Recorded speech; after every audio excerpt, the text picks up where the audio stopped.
We are in the middle of this intense and very physical semi-final series between Ginebra and B-MEG. And B-MEG is up 2-1. Anything that they need to do? Anything that's lacking? Pingris and bonus sa kanila. Yun yung naging problem nila in game number 3. They still had a shot at it pagdating ng dulo. PJ Simon almost single-handedly brought them back into the lead, pero kinapos lang ng dulo, nag-spotter lang. Pero they sorely missed Pingris and si Bulls, 11 points. Late na nagtrabaho through the first 2.5 quarters. I think he was stuck at 1 point, no field goals. Finished the game with 11. They need those two back in action. Game 4. I don't think people realize kung gaano kalaki yung role ni Pingris dito sa B-MEG. Nung na-eject siya, what happened?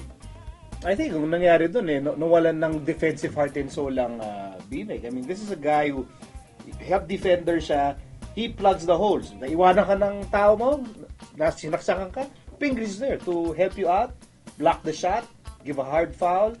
He really is the face of that B-MEG defense more than anyone else. So pag tinanggal mo si Ping doon, parang pili ka agad yung depensa mo. That's his bad though, kung ba't siya na-eject. I'm telling you.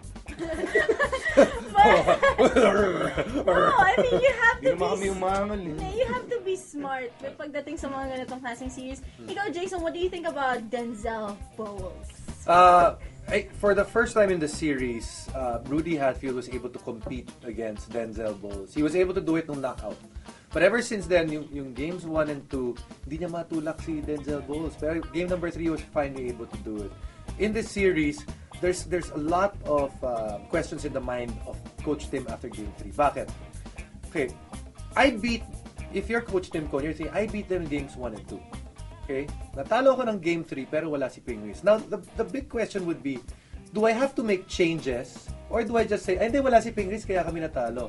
Now, if he doesn't make the changes, tapos matalo sila, then, there's a lot, mawawala na yung, a lot of pressure coming into game 5.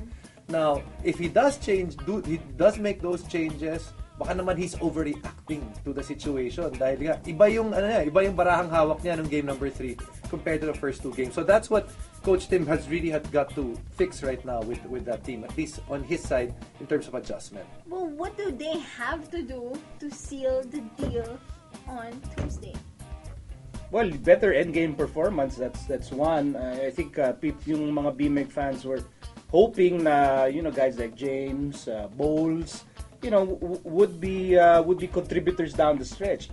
Okay, one game, magiging solid sila Jonas, magiging solid si PJ, but, bottom line, you want your franchise players, you want your import to try and win the game for you pagdating na sa, last 2 minutes of the game. Yun nga, James Yap had his best shooting performance of the tournament in game 2. 67% from the 3-point line and over 50 overall. Second half ng game number 3, he went 5 of 7 in the first half. Second half, 0 for 7. At dumali ang buhay ng Barangay Ginebra nung nawala talaga si Ping. Lalo na kay Rudy Hatfield. Through the first 2 games, to emphasize Jason's point, Hatfield had a total of 7 rebounds. Dun sa game 3, 9 rebounds. Si Bowles lang kasi yung kalaban niya. Pingris only played 6 minutes in that game. No rebounds, no points, no nothing. They gotta find a way to be consistent all throughout from the opening tip to the final buzzer. Hindi pwedeng katulad ng kay James, 14 in the first half, then lockdown sa second half. They gotta find a way na lahat sila sabay-sabay mag-init. Now, what about Ginebra? Alam natin itong Ginebra, they perform at their best when their backs are on the wall. What do they have to do aside from Roman? Well, sige, that Roman, that's going to be an episode in itself. In fact, magkaka-episode tayo dyan. I think if you're Ginebra, you have to hope na yung hinihintay mo for the first 2 games na magkaroon ng papalit kay Mark. Right. Someone who would make big shots, who would be willing to take big shots, make or miss. Yeah. They saw that in Canaleta and they saw it in Mike Cortez. They're hoping that's going to be the story for the remainder of the series. If Canaleta and Cortez manlamig ulit yan, if it turns out na yung performance nila in Game 3 was a fluke, problema. Malaking problema. But a lot of people are expecting like Kirby and Hatfield to step up, but they seem to be missing. in this type of series na sobra ang banggaan, offensively, I think it's gonna be so difficult for the big guys to get points. Dahil hindi ka nakakakuha ng momentum dahil ang lakas ng tulakan sa ilalim. Now, if Ginebra is lucky, siguro mag-alay pa sila ng itlog or something. Hindi, kasi yung kay Canaleta, hindi mo alam kung kailan susulpot eh. If he plays solid again, then that's a big bonus. I think with Canaleta, it's mas hindi importante because I think Dylan can supplant kung masama ang laro ni Canaleta.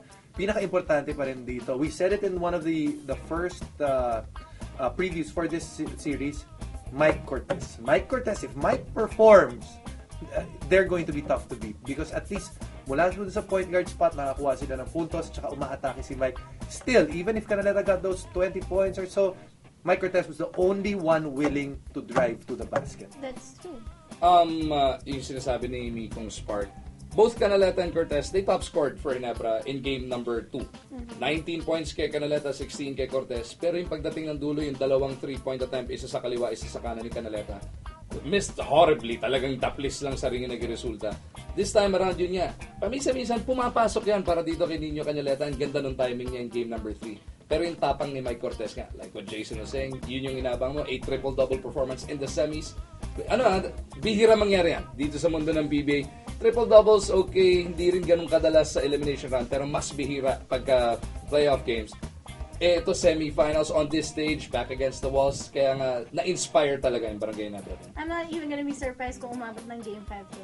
I call game 5. Pag nanalo ni Ginebra sa game 4, sigurado na. Sigurado may game 5 Sigurado. pag nanalo. Grabe. Iba. Tama.